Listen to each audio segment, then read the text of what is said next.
ಆಜಿ ಮಸಾಲ. ಎಂತ ಅಡಿಗೆಯ ರುಚಿಯಾಗೋ ರಹಸ್ಯವು 20 ರೂಪಾಯಿ.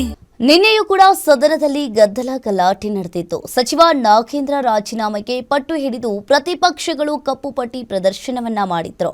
ಇನ್ನು ವಿಪಕ್ಷಗಳಿಗೆ ಬಗ್ಗದ ಸರ್ಕಾರ, ಇತ್ತ ಪಟ್ಟು ಬಿಡದ ವಿಪಕ್ಷಗಳ ನಡುವೆ ಸದನ ಸೋಮವಾರಕ್ಕೆ ಮುಂದೂಡಿಕೆಯಾಗಿದೆ. ಹಾಗಾದ್ರೆ ನಿನ್ನೆ ಏನೆಲ್ಲ ಹೈಡ್ರಾಮಾ ನಡೀತು, ಬನ್ನಿ ನೋಡೋಣ. ಸಚಿವ ನಾಗೇಂದ್ರ ರಾಜೀನಾಮೆಗೆ ವಿಪಕ್ಷಗಳ ಬಿಗಿಪಟ್ಟು. ಗದ್ದಲ ಗಲಾಟೆಗೆ 5ನೇ ದಿನವೂ ಕೊಚ್ಚಿ ಹೋದ ಕಲಾಪ.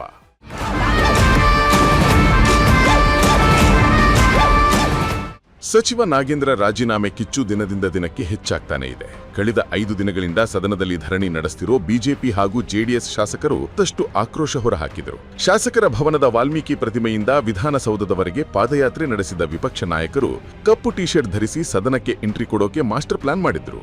ಆದರೆ ಸ್ಪೀಕರ್ ನಡೆಸಿದ ಸಂಧಾನ ಸಭೆಯ ಬಳಿಕ ಕಪ್ಪು ಟಿ ಶರ್ಟ್ ಪ್ರತಿಭಟನೆಯಿಂದ ಅಶೋಕ್ ಪಡೆ ಹಿಂದೆ ಸರಿಯಿತು.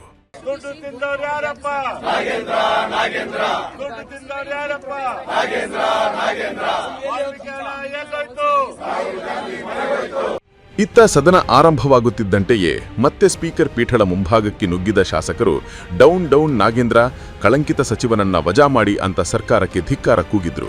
ಇದಕ್ಕೆ ಪ್ರತಿಯಾಗಿ ಆಡಳಿತ ಪಕ್ಷದ ಸದಸ್ಯರು ರಾಜ್ಯದಲ್ಲಿ ಭೀಕರ ಬರವಿದೆ, ಜನಜಾನುವಾರುಗಳ ಬಗ್ಗೆ ಚರ್ಚೆ ಮಾಡೋದು ಬಿಟ್ಟು ಒಬ್ಬ ವ್ಯಕ್ತಿಗಾಗಿ ಕಲಾಪ ಹಾಳು ಮಾಡ್ತಿದ್ದೀರಾ ಅಂತ ತಿರುಗೇಟು ನೀಡಿದರು. ಉಭಯ ನಾಯಕರ ವಾಕ್ಸಮರದಿಂದಾಗಿ ಸ್ಪೀಕರ್ ಕಲಾಪವನ್ನು 2 ಬಾರಿ ಮುಂದೂಡಬೇಕಾಯಿತು.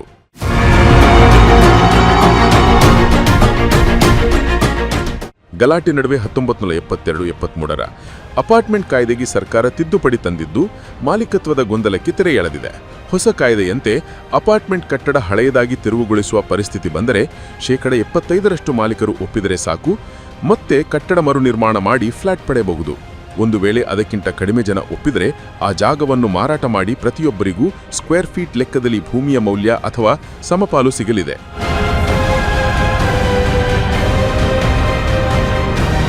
ಇದರ ಜೊತೆಗೆ ಕರ್ನಾಟಕ ನಗರ ಪಾಲಿಕೆಗಳ ತಿದ್ದುಪಡಿ ವಿಧೇಯಕಕ್ಕೂ ಅಂಕಿತ ಬಿದ್ದಿದೆ.